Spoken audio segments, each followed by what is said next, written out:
Alright. You may have heard the phrase, good artist copy, great art. Here we are, YouTube. Artists who stole their biggest songs, stole it?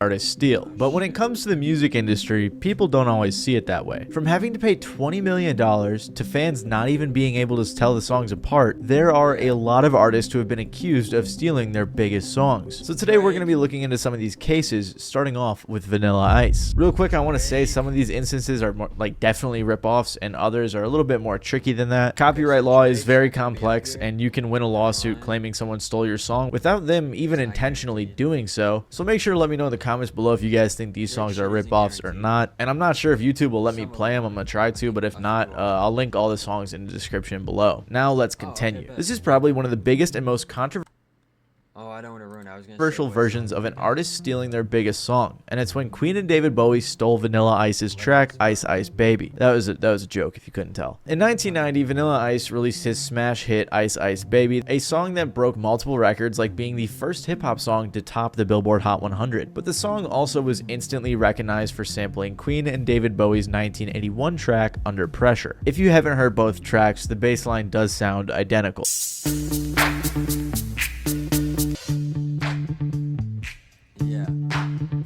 This was during a time that sampling was a very new and controversial thing, and copyright law was still catching up. And this track is probably one of the biggest reasons for sampling controversy. Originally, Ice Ice Baby was released as a B-side, but after a DJ decided to play the B-side of this record, he found out that fans really liked this track. They invested into a music video, promoted the track more, and it went crazy. Very quickly, fans of Bowie and Queen attacked Vanilla Ice for this, and he was constantly asked questions about it in interviews. At first, he just straight up lied about sampling the record, saying that the bass line was ever so slightly different. We sampled them from him, but it's not the same bass line.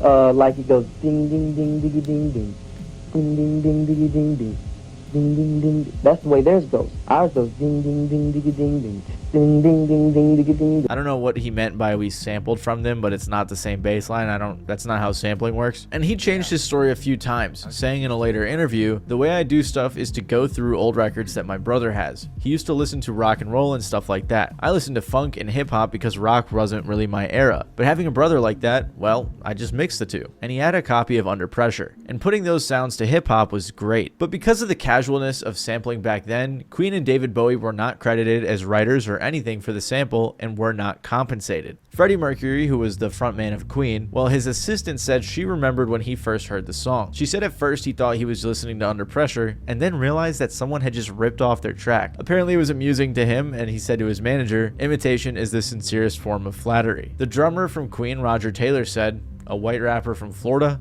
Great." And the guitarist Brian May said, "Rap doesn't really appeal to me." It didn't seem as if the band cared too much, but they did opt to sue for royalties. They settled out of court, but Vanilla Ice had to give Queen and David Bowie back pay as well as credit them and pay royalties going forward. Vanilla Ice later claimed in 2017 that he bought the rights to Under Pressure, and he also flat out admitted to sampling.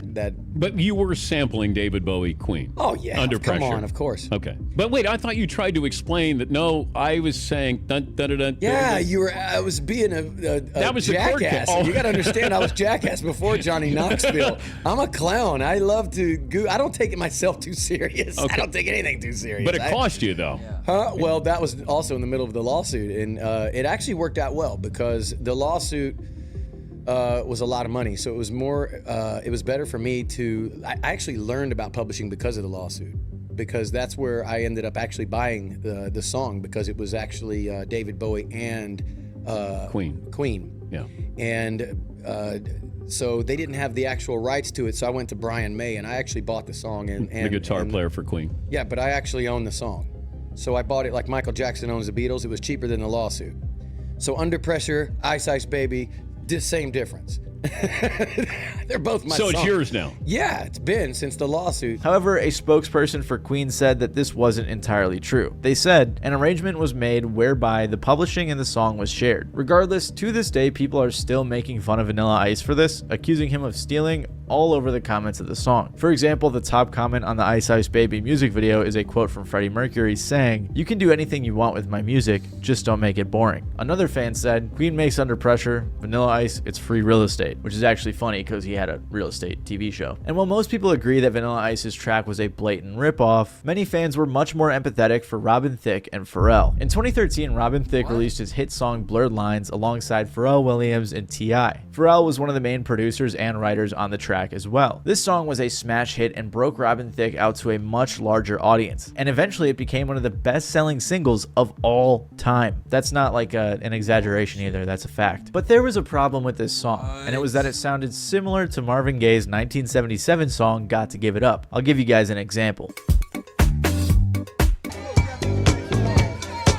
The sound of the percussion and the bass line and the overall vibe of the song was very similar. So to be fair, I can get where they're coming from. Marvin Gaye passed away in the 80s though, so his family and record label claimed that this was copyright infringement. The estate and label contacted Robin and Pharrell saying that they wanted some money. So Robin and Pharrell responded by filing a complaint for declaratory relief. Basically, they were saying, before you even sue us, let's just ask the court if they think they can even sue us for this. And they did. Oh, and they were also saying that Blurred Lines infringed on Sexy Ways by Marvin Gaye too, but Got to Give It Up was the main focus. During the trial, they played the sheet music for the jury, and the jury sided with Gaye's estate, who were paid a total of $7.4 million in damages. Eventually, though, they recalculated it and were owed $5.3 million in damages instead, which is still a ton of money. They were also awarded royalties as well, which is probably quite a bit more money considering it's one of the best-selling songs of all time. Robin, in a very fitting manner, tried to shift the blame on Pharrell, saying that he showed up to the studio high and drunk, so Pharrell made most of the song anyway, which, to be fair, is true. Pharrell did write and produce the majority of the track, and he actually owned 65% of it. T.I. was also dismissed from the suit since all he did was add a verse on the track. Robin later said in an interview that Marvin's song did inspire his, although he had no intentions to steal it.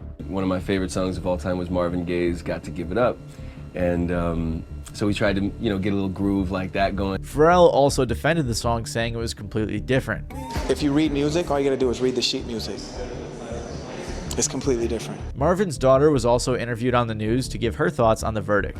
I'm so filled with emotion right now that it's hard to get the words out, but this was a miracle. A lot of people in the comments of this video in particular were upset about Marvin's estate calling them money hungry. They said stuff like, honestly, if Marvin Gaye were still alive, he'd probably be ashamed of his family to see what they did to music law and to fellow artists like himself. What are we gonna be able to copyright next? Basic chord progressions, any type of drum beat that's used in punk rock, because there's only a handful of those. Even Stevie Wonder chimed in saying it was a completely different song. So in general, it seemed like a lot of the fans and musicians agreed with Pharrell, but the jury did not. And I'm saying Pharrell because he did most of the work. Also, a fun fact, Marvin Gaye's family also claimed around this time that Pharrell's hit single Happy was another copy of Marvin's work. They said that it sounded like Ain't That Peculiar by Marvin Gaye, with his daughter and ex-wife saying the song sounded very similar. They never said they were going to pursue legal action for this one, but who knows, maybe next time the funds are running low, they'll file another suit. Once you click this video, you'll be taken to uscca.com/maps. From here, you can click on any state and get a complete... This lawsuit from Marvin Gaye... I don't understand, like, music to sample should be free, dude. If you put it out and you love it, like, people should be able to use it and then, like, make it however they want, and then make art out of that art. And something close is like to what J. Cole said on Note to Self on 2014 Forest Hills Drive. Yeah. Gaye's family in particular seems to have opened the floodgates for many more lawsuits to come, as Bruno Mars quickly found out afterwards. Uptown Funk by Bruno Mars was released back in 2014. The song is inspired by the 1980s funk genre, but received some criticism due to its sound lacking originality, which will later be the basis for a lawsuit. However, commercially, it still went crazy, going diamond, topping the charts for 14 consecutive weeks, and it ended up being Bruno Mars' biggest song to date. Apparently, Uptown Funk was created during a freestyle studio session production while Mars was on tour, and Mark Ronson had previously produced some songs for Bruno, which led to this collaboration. The song took Bruno and Ronson 7 months to create, recording multiple versions along the way due to frustration with how it kept turning out. In an NPR video, Ronson explained why they worked so hard on perfecting the song, saying, "When you're doing something that doesn't sound like anything else on the radio at the time, you almost need to like ironclad it to make sure it gets through. You have to put these hooks in it. You've got to make sure you've got all that ear candy in it to get it through the gate." But while the song was dominating the radio and was extremely popular for years to come, a ton of lawsuits began to pile up as soon as the song released. The first was from the Gap Band, who sued in 2015 for similarities to their 1979 song Oops Upside Your Head. Also in 2015, Serbian artist Victoria claimed that Uptown Funk copied her song Ulis Mrasne Nisu za Divojok. Beats me, I don't know how to say that shit. But in the end, she decided not to sue. Then in 2016, the electro-funk band Collage sued, alleging Uptown Funk copied their 1983 song Young Girls. And in 2017, rap group The Sequence also sued, claiming Bruno and Ronson ripped off their 1979 song Funk You Up. Again, in the same year, the band Zapp sued for similarities to their 1980 song More Bounce to the Ounce.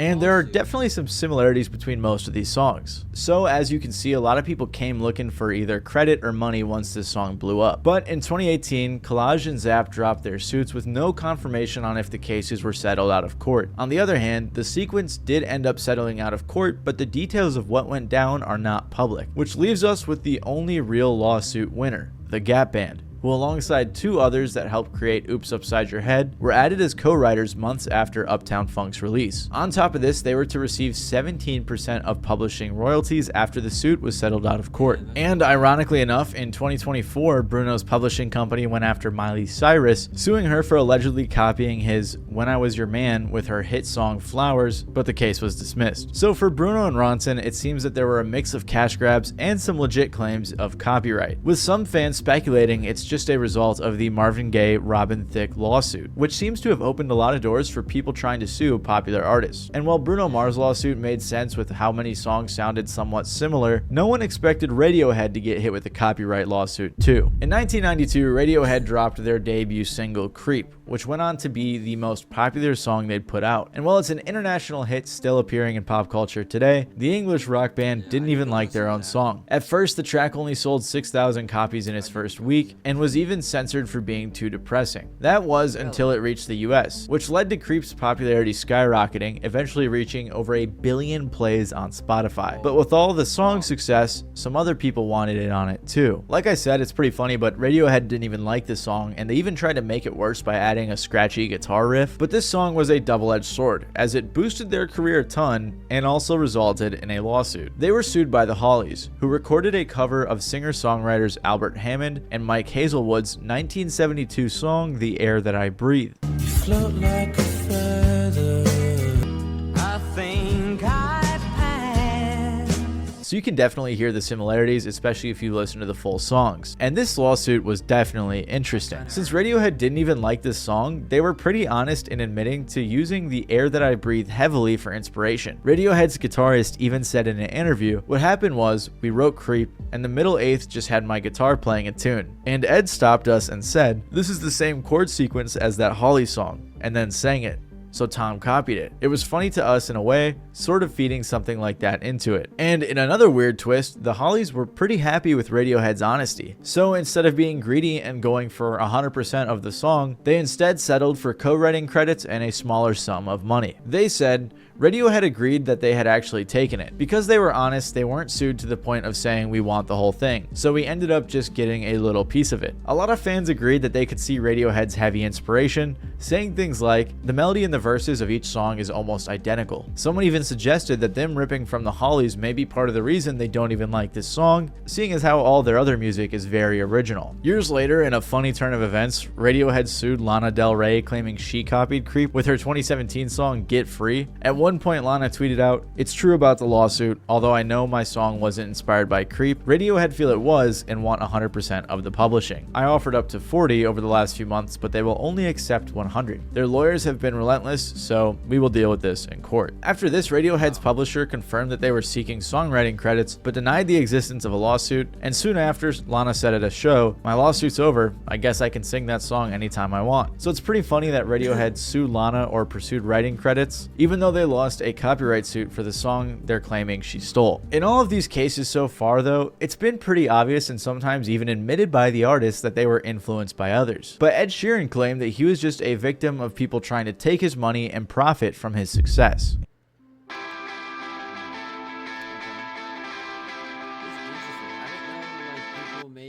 In 2014, Ed Sheeran released his smash hit Photograph. It's one of the biggest songs of all time and spent 50 weeks on the charts. But about 2 years after its release, he was sued by two songwriters named Martin Harrington and Thomas Leonard. These guys wrote the 2011 song Amazing by Matt Cardle. They were suing for a whopping $20 million and said, "The copying is in many instances verbatim, note for note copying, and makes up nearly one half of Photograph." The songwriters that were suing also had the same lawyer as Marvin Gaye's estate, which is definitely interesting. In the suit, they claimed that the chorus of both songs had 39 identical notes, with similarities instantly recognizable to the ordinary observer. They also submitted the sheet music and chord structures, but I can't read music, so I don't know what any of this means. Well, I guess some of the sheet music looks similar, but I'll just show you guys the songs.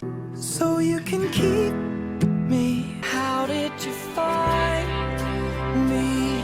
Eventually though, they settled out of court and the case never actually went to trial, so we don't know how much Ed Sheeran actually ended up paying, but it's safe to assume he paid them a hefty amount if it wasn't the full $20 million. We were basically advised to settle that because I was on tour, lots of other things going on, and it was basically, you haven't got one time to do this, and also there's a culture around this that you probably would lose. He also said that he regretted settling for a variety of reasons. Do you regret settling there, or do you think that was then and this is now? And Personally, yes, and but not from it's not from a financial point of view. It's from a actual heart. I didn't play Photograph for ages after that. I just stopped playing it. I felt weird about it. It kind of made me feel dirty. And we've now got to a point where we actually own all of the song again. We've managed to get all of our bits back, and again, not from a financial point of view, just to feel like it was our song again. Ed said that he regretted settling because it opened the floodgates in a sense. He said that people thought, well, if he settles for that, then maybe he'll settle for this. This is because he got sued for his song Shape of You with another person claiming he stole from them, but this time he won. He said in this case he pulled out his guitar and showed the jury how many songs sounded similar, and that it's just a common occurrence in music. Apparently Marvin Gaye's greedy ass kids tried suing him too, which is just crazy. So I think the lesson from this video is that copyright infringement law is pretty stupid. I mean, a lot of these songs may have sounded similar, but at the end of the day, it's not possible to come up with something entirely original. All music is inspired by something, and it's inevitable that there are going to be popular songs that sound similar to another song. Regardless, let me know what you guys think about this in the comments below. If you like this video, you might like my video about artists who ruin their careers with one album. We got our boy Robin Thicke in there too, who made a pretty interesting album right after the whole Blurred Lines incident. So make sure to check out the video on screen right now. Other than that, it's been your boy Matty Balls, and I'll see you guys next time. W video. I really hate dying. Always. Every time you die, humanity moves. No, but W video, Matty Balls. W. I didn't even know all that about infringement and stuff like that, dude. That shit's crazy. And I thought people I didn't think people took it that serious. I thought it was just like samples, or and half of those, I'm not gonna lie, they just sound similar, but I feel like that you can easily tell that they're different. Too many ways. Most of them sounded different in a way, but whatever, man. That's that.